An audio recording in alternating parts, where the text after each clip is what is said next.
नमस्कार, आपण पाहत आहात क्राईम अंकुश न्यूज।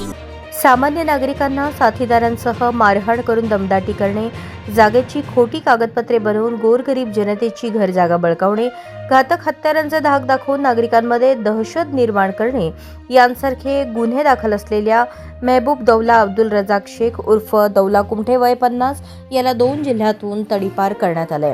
शास्त्री नगरातील रहिवासी मेहबूब दौला शेख उर्फ दौला कुमठे याच्या विरुद्ध सन 2005, 2015, 2018, 2025 या कालावधीमध्ये IPCच्या विविध कलमांखाली गुन्हे दाखल आहेत असे पोलिसांचे म्हणणे आहे।